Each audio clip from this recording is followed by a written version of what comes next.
عاشق مصطفیٰ فدائے غوث الورا پاسبان مسل کے امام احمد رضا مجاہد طریق ختم نبوت مجاہد نظام مصطفیٰ جانشین محدث اعظم پاکستان پیر طریقت رہبر شریعت حضور پیر قاضی محمد فضل رسول حیدر رضوی رحمۃ اللہ علیہ کہ حضور نذرانہ عقیدت پیش کرنے کے لیے اپنا اظہار کرنے کے لیے تشریف لاتے ہیں جانشین شیخ القرآن حضرت علامہ مولانا سید ریاض الحسن شاہ صاحب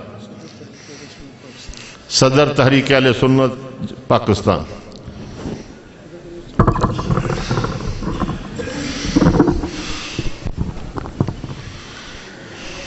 الحمدللہ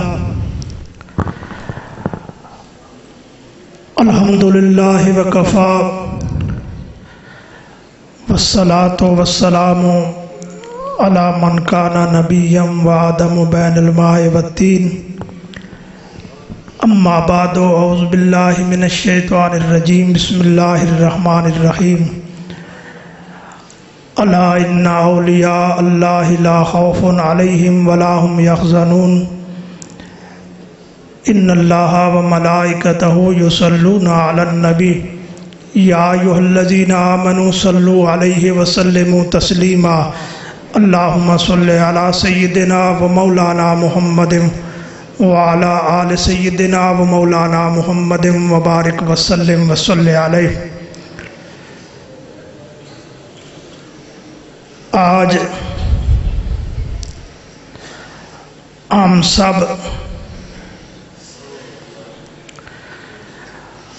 اس ہستی کے چہلم مبارک میں حاضر ہیں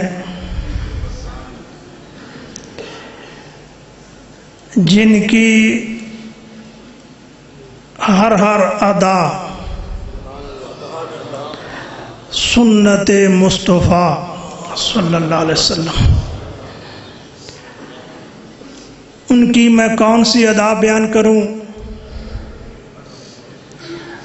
پیر طریقت رہبر شریعت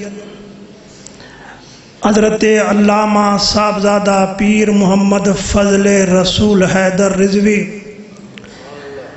علیہ الرحمہ 40 دن گزر گئے، جس آدمی سے بھی بات ہوتی ہے،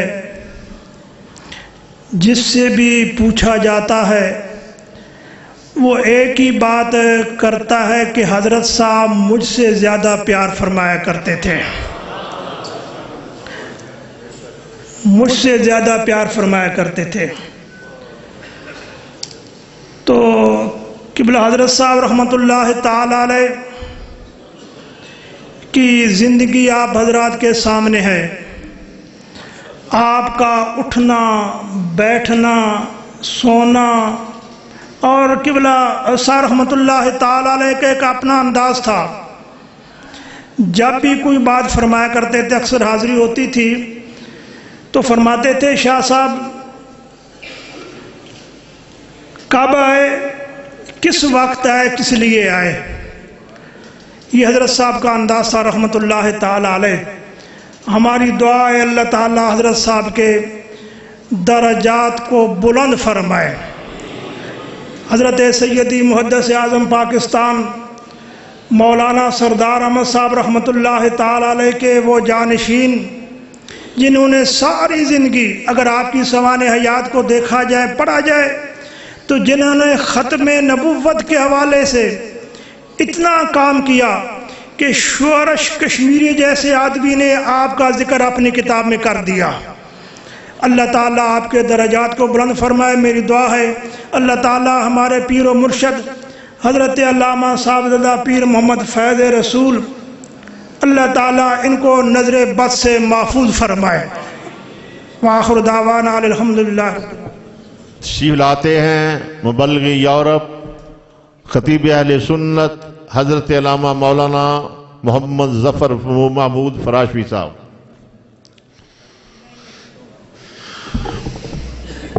ان میں سے کلام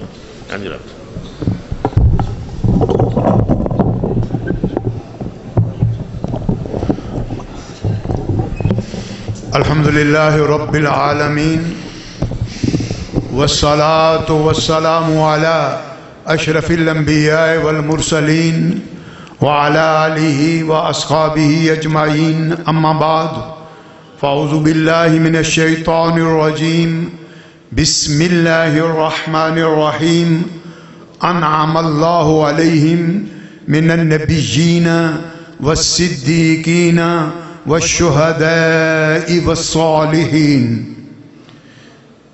صدق الله مولانا العظيم. قال الله تعالى في شان حبيبه مخبرا وآمرا إن الله وملائكته يصلون على النبي يا أيها الذين آمنوا صلوا عليه وسلموا تسليما. اللهم صل على سيدنا مولانا محمد وعلى آله سيدنا ومولانا محمد معدن الجود والكرم منبع العلم والحلم والحکم وبارک وسلم وصلی علیہ. سادات کرام، علماء کرام ہمارا سرمایہ ہیں. آج ہم اس ہستی کی بارگاہ میں عدیہ عقیدت پیش کرنے اور اپنی حاضری پیش کرنے کے لیے آئے ہیں جن کا وجود ایسا وجود تھا اس دور میں جو کئی فیضان کا مجموعہ تھا. میں وقت نہیں کہ تفصیل عرض کروں. میں نے یقین کیجئے ان کی ذات میں برطانیہ میں بھی ہمارے پاس بڑی شفقت سے آپ جب گئے، میں نے ان کی ذات میں ایک لمحے کے لیے بھی پیسے کی ہوس یا دولت کی ہوس نہیں دیکھی. ہر وقت ان میں ایثار دیکھا، قربانی دیکھی، اخلاص دیکھا. اور وہ فیضان جو کئی مشائخ کی موجودگی میں صحابہ کرام اور اہل بیت اطہار سے ہوتا ہوا بغداد شریف آیا. بغداد شریف سے خصوصی توجہ سے وہ بریلی شریف آیا اور مجدد دین و ملت اعلیٰ حضرت فاضل بریلوی جنہوں نے بے شمار بدعقیدہ لوگوں سے ایسا مقابلہ کیا کہ جہان بھر کو پتا چلا ہے کہ یہی مجدد دین و ملت ہے جسے احمد رضا کہتے ہیں. جو احمد رضا فاضل بریلوی انہی کی خصوصی توجہ سے فیصل آباد میں وہ آیا جو سردار احمد ہے، جو احمد کا سردار، احمد سے اللہ کے محبوب سے سرداری لے کر یہاں بیٹھے اور انہی کے فضل سے، انہی سردار احمد کے فضل سے ہمیں فضل رسول ملا. ہائے ہائے ہائے، فضل رسول، یہ سارا فضل ہے. سردار احمد کا سردار یہاں بیٹھے تو ان کی حدیث کی خدمت، وہ ایسے محدث تھے کہ پورے ہندوستان میں، پاکستان میں جن کی حدیث کی ضیاء پھیلی ہے. آج جہاں بھی دیکھتے ہیں فیضان، جب حدیث کا دیکھیں، جب صحیح عقیدے کا دیکھیں، مسلک حق اہل سنت کا دیکھیں، تو ہمیں پاکستان میں جہاں چلے جائیں، بلکہ پاکستان بنا ہی انہی کی توجہ سے ہے. اور پاکستان کو یہ میں اکثر کہتا ہوں، یہ کوڈ جو ملا ہے نا، ٹیلی فون ہم گھماتے ہیں باہر سے تو کوڈ ملا 92 کا، 92 کا عدد. یہ 92 عدد اس میں محمد کے عدد ہے صلی اللہ علیہ وسلم.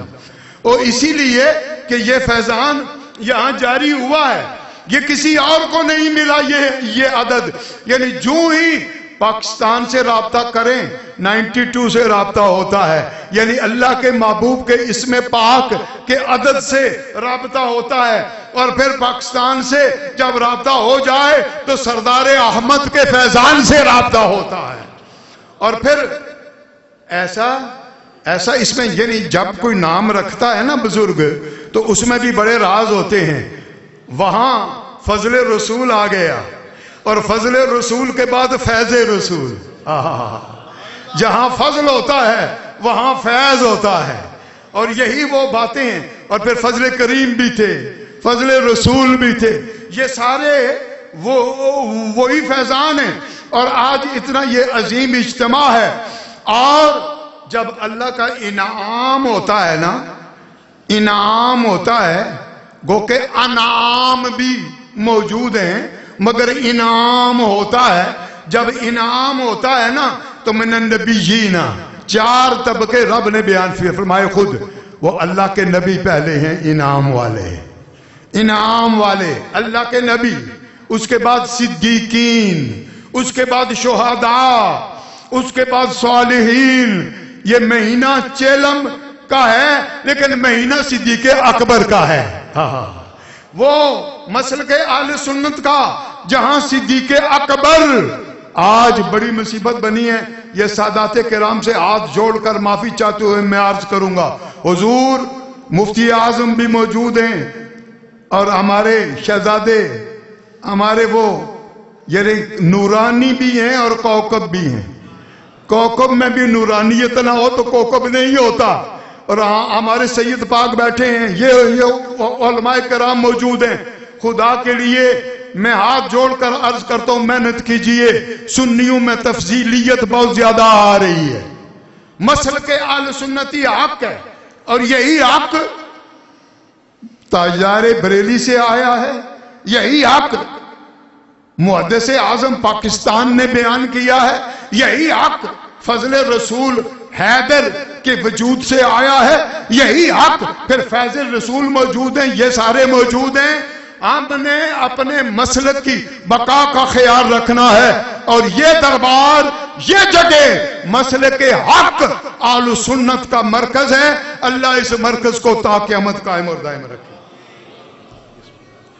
تشریف لاتے ہیں نبیر حضور صدر الشریعہ مولانا صاحب زادہ اکرام المصطفیٰ آدمی صاحب، خطیب نیو میمن مسجد کراچی۔ نعرہ تکبیر، نعرہ رسالت، نعرہ تحقیق، نعرہ غوثیہ، فیضان رضا، فیضان محدث اعظم پاکستان۔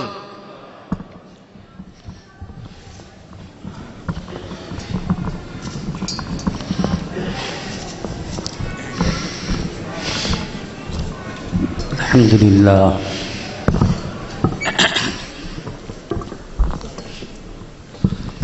الحمدللہ رب العالمین، والعاقبۃ للمتقین، والصلاة والسلام علی سید الانبیاء والمرسلین۔ اما بعد فاعوذ باللہ من الشیطان الرجیم، بسم اللہ الرحمن الرحیم۔ وَإِذَا قِيلَ لَهُمْ آمِنُوا كَمَا آمَنَ النَّاسِ۔ صدق اللہ المولانا العظیم، وصدق رسولہ النبی الکریم۔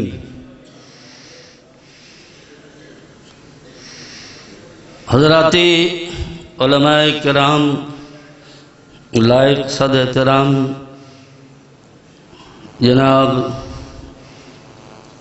جانشین محدث اعظم پاکستان محترم صاحبزادہ فیض رسول قادری صاحب، اور معزز سامعین، السلام علیکم ورحمۃ اللہ وبرکاتہ۔ حضرت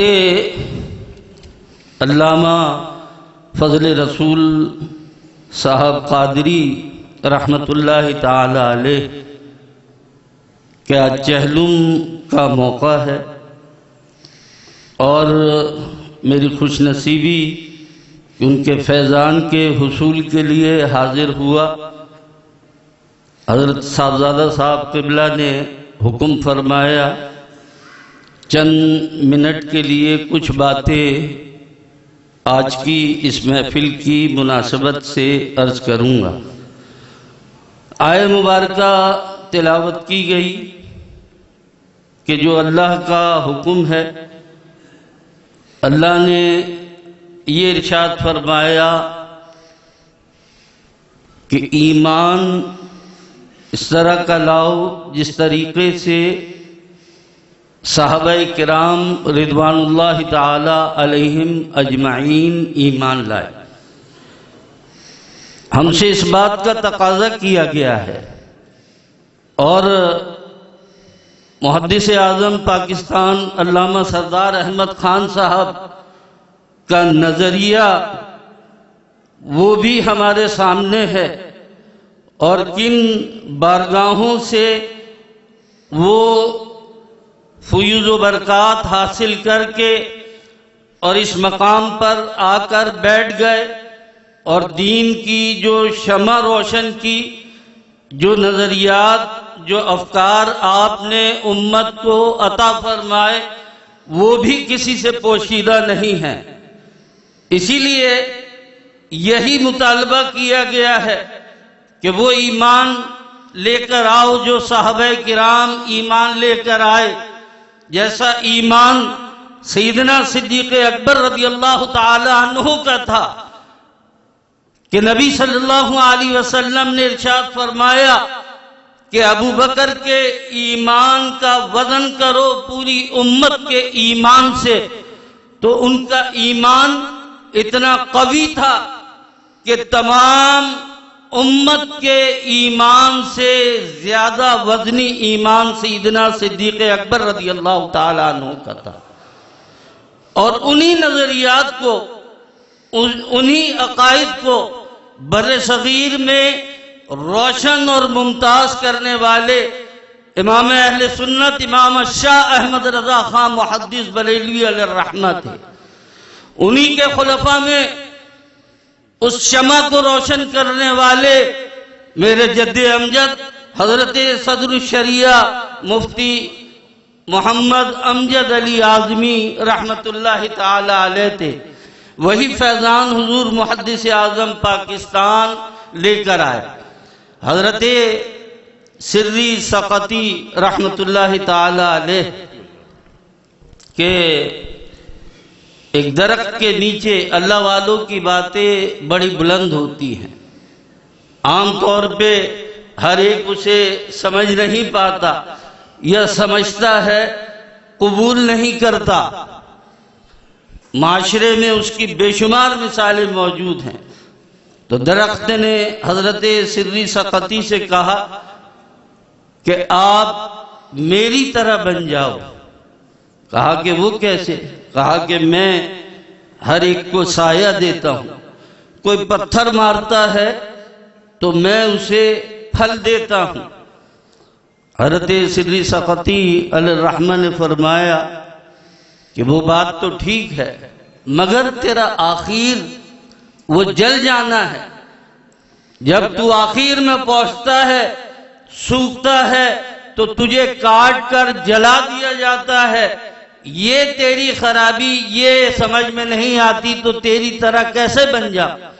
اس نے کہا کہ ہاں یہ خرابی ہے مجھ میں، اور اس کی ایک وجہ بھی ہے، اور وہ وجہ یہ ہے کہ جدھر کی ہوا چل پڑتی ہے میں اس طرف چل پڑتا ہوں۔ تو ہمیں جو احتیاط رکھنی ہے، جس سے مجھ سے قبل حضرت فرما رہے تھے کہ جو ہوا چل پڑ جائے اس کی طرف نہ چل پڑو درخت کی طرح، بلکہ جو مشن اللہ کے رسول صلی اللہ علیہ وسلم نے، آپ کے صحابہ کرام نے، بزرگان دین نے، امام احمد رضا نے، حضور محدث اعظم نے دیا ہے، اس مشن کے پیچھے ہمیں چلنا ہے، ان نظریات اور ان افکار کا پرچار کرنا ہے، چاہے سامنے کیسا ہی شخص کیوں نہ آ جائے، کیسے ہی دعوے کیوں نہ کرنے لگے، مگر ہمیں انہی نظریات پر گامزن رہنا ہے۔ میری دعا ہے کہ اللہ رب العالمین جانشین محدث اعظم حضرت قبلہ صاحبزادہ فیض رسول صاحب دامت برکاتہم العالیہ کو اپنے آباء و اجداد کے نقش قدم پر چلتے ہوئے خدمت دین متین مسلک حق اہل سنت کی توفیق عطا فرمائے۔ وما علینا الا البلاغ۔ تشریف لاتے ہیں جگر گوشہ غزالی زمان حضرت علامہ مولانا صاحبزادہ حامد سعید کاظمی صاحب۔ نعرہ تکبیر، نعرہ رسالت، نعرہ تحقیق، نعرہ حیدری، نعرہ غوثیہ، فیضان رضا، زندہ آباد، زندہ آباد۔ نحمده ونصلي ونسلم على رسوله الكريم اما بعد فاعوذ بالله من الشيطان الرجيم بسم الله الرحمن الرحيم انما يخشى الله من عباده العلماء صدق الله مولانا العلي العظيم وصدق رسوله النبي الأمين ونحن على ذلك لمن الشاهدين والشاكرين والحمد لله رب العالمين۔ ذی وقار و ذی احتشام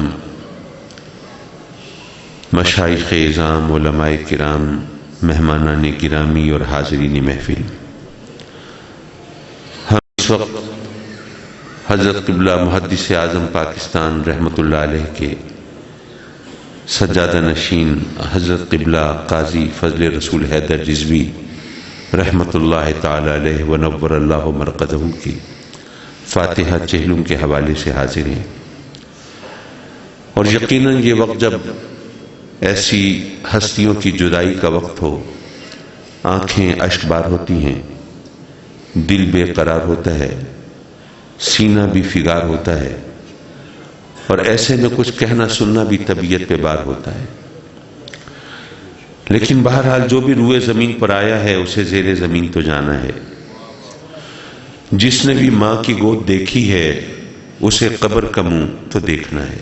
بے شک موت سے فرار تو کسی کے لیے ممکن نہیں ہے، اور یہ کس کو خبر کس کا وقت کب آ جائے۔ ممکن ہے جس کپڑے کو ہمارا کفن بننا ہے وہ بن کر تیار ہو کر بازار میں آ چکا ہو، اور ممکن ہے کہ جس پانی سے ہمیں غسل دیا جانا ہے وہ زمین کے نیچے سے نکالا جا چکا ہو، یہ وہ بہتر جانتا ہے۔ ایسے میں حضرت قبلہ قاضی فضل رسول حیدر رحمۃ اللہ علیہ کی شخصیت کے بارے میں کچھ کہنا تو شاید آپ حضرات کے سامنے ایک سورج کو چراغ دکھانے والی بات ہو کہ آپ نے ان کو اپنی آنکھوں سے دیکھا ہے اور چلتے پھرتے دیکھا ہے۔ کوئی ایسی شخصیت ہو جس کو گزرے ہوئے صدیاں گزر چکی ہوں، جو وقت کی گرد میں کھو چکا ہو، تو اس کے پھیکے رنگوں کو شوخ بنا کے دکھایا جا سکتا ہے، لیکن جس کو اپنی آنکھوں سے چلتا پھرتا دیکھا ہو اس کے بارے میں کوئی مبالغہ آرائی نہیں ہو سکتی۔ تو میں سمجھتا ہوں کہ یہاں یہ جملہ ہی بہتر ہے کہ حقیقت افسانے سے بہتر ہوتی ہے۔ بے شک انہوں نے جس طرح اپنے عظیم المرتبت والد گرامی رحمۃ اللہ علیہ کے مشن کو سنبھالا، جس طرح ان کے مشن کو آگے بڑھایا، جس طرح اس پیغام کو عام کیا، وہ یقیناً قابل تحسین ہی نہیں لائق تقلید بھی ہے۔ بے شک میں حضرت فیض رسول دامت برکاتہم العالیہ کی خدمت میں کہ ان کے سر سے باپ کی چھاؤں گئی ہے، تو صرف والدین کی عظمت کی مناسبت سے ایک بات کہہ کے، یہ ماشاءاللہ یہ علماء کرام کا جم غفیر ہے، ان کے سامنے زیادہ وقت لینا سوء ادب بھی ہے، اور خاص طور پر اس صورت میں جبکہ یہ مربت والے لوگ ہیں، دامن گیر بھی نہیں ہوں گے کہ ہنتے مغنو لاؤ۔ حضرات مکرم، قرآن مجید میں جہاں رب کائنات نے والدین کی عظمت کا ذکر فرمایا، ذکر کیا کہ والدین کو اف تک نہ کہو، والدین کے ساتھ حسن سلوک کرو، والدین کی خدمت کرو، تو ساتھ ہی اپنی عبادت کا حکم بھی دیا۔ والدین کی خدمت کرو، اللہ کی عبادت کرو، والدین کو اف تک نہ کرو، اور اللہ کے ساتھ کسی کو شریک نہ ٹھہراؤ، اللہ کی عبادت کرو۔ تو آخر والدین کی خدمت اور اللہ کی عبادت، ان دونوں باتوں میں قدر مشترک کیا ہے؟ دونوں کا ذکر اکٹھا کرنے کی ضرورت کیا تھی؟ دراصل بات یہ ہے کہ انسان کی ایک بشری کمزوری ہے، ایک فطری تقاضا ہے، جتنا یقین اس کو آنکھوں دیکھی بات پر ہوتا ہے اتنا کانوں سنی بات پہ نہیں ہوتا۔ یہ ایک بشری کمزوری ہے ہماری، اور یہ ایک ایسی کھلی حقیقت ہے جس کے لیے کوئی دلیل لانے کی حاجت نہیں۔ آنکھوں دیکھی بات پر یقین زیادہ پختہ ہوتا ہے، کانوں سنی بات پر ذرا ڈاماڈول رہتے ہیں۔ رب کائنات نے گویا یہ فرمایا کہ اے میرے بندو، تمہارا خالق میں ہوں، تمہارا پالن پیدا کرنے والا میں ہوں، لیکن یہ تم نے سنا ہے کہ تمہارا خالق میں ہوں، اور تمہارا تجربہ اور مشاہدہ یہ بتاتا ہے کہ بچے کی تخلیق والدین کے ذریعے عمل میں آتی ہے۔ اب جن ہستیوں کو تم اپنے تجربے اور مشاہدے کے مطابق، علم یقینی کے مطابق اپنی تخلیق کا ذمہ دار سمجھتے ہو، اگر تم ان کی خدمت نہیں کرو گے تو جس کے بارے میں صرف سنا ہے کہ وہ تمہارا خالق ہے، پھر اس کی عبادت کیسے کرو گے؟ اسی بات کو ایک اور زاویے سے دیکھ لیجئے۔ رب کائنات نے گویا یہ فرمایا اے میرے بندو، تمہارا پالنہار میں ہوں، رب میں ہوں، پروردگار میں ہوں، لیکن یہ تم نے سنا ہے کہ تمہیں پالنے والا میں ہوں، اور دیکھا یہ ہے کہ تمہاری پرورش تمہارے والدین نے کی ہے۔ تمہاری ماں سردیوں کی ٹھنڈی طویل راتوں میں گیلے بستر پہ لیٹ کر تمہیں اپنی آغوش کی گرمی پہنچاتی ہے، خود بے آرام رہ کے تمہیں اپنی باہوں کا جھولا جھلاتی ہے، آرام پہنچاتی ہے، خود بھوکی رہ کے تمہارا پیٹ بھرنے کا سامان کرتی ہے۔ تمہارا باپ تمہاری ضرورتیں پوری کرنے کے لیے زمانے کے سرد و گرم کا سامنا کرتا ہے، کبھی جھڑکیاں سنتا ہے، کبھی محنت مزدوری کرتا ہے، مشقت کا سامنا کرتا ہے۔ تمہارا پیٹ پالنے کے لیے وہ نہ جانے کن کن کٹھنائیوں سے گزرتا ہے، تو تم جن کو اپنی آنکھوں کے سامنے اپنی پرورش کے لیے دکھ اٹھاتا دیکھتے ہو، اگر ان کی خدمت نہیں کرو گے تو جس کے بارے میں صرف سنا ہے کہ وہ پالنے والا ہے، پھر اس کی عبادت کیسے کرو گے؟ اور اسی بات کو ایک اور زاویے سے دیکھ لیجئے۔ قرآن مجید میں رب کائنات نے ارشاد فرمایا کہ تم مشرکوں کے جھوٹے خداؤں کو برا نہ کہو، اگر ان کے جھوٹے خداؤں کو برا کہو گے تو وہ پلٹ کر تمہارے سچے خدا کو برا کہیں گے، تو اس لیے تم مشرکوں کے جھوٹے خداؤں کو برا نہ کہو۔ اب حدیث کی طرف آئیے۔ میرے آقا کریم صلی اللہ علیہ وسلم اپنے صحابہ کرام سے فرماتے ہیں کہ تم اپنے والدین کو گالی مت دو۔ صحابہ کرام عرض کرتے ہیں سرکار اپنے والدین کو کوئی گالی کیسے دے سکتا ہے؟ فرمایا کہ اگر تم دوسروں کے والدین کو گالی دو گے وہ پلٹ کے تمہارے والدین کو گالی دیں گے، تو تم دوسروں کے والدین کو گالی مت دو۔ جو طرز استدلال قرآن میں رب کائنات کے بارے میں ہے وہی حدیث میں والدین کے بارے میں ہے۔ یہ تمام چیزیں ہمیں کچھ بتاتی ہیں۔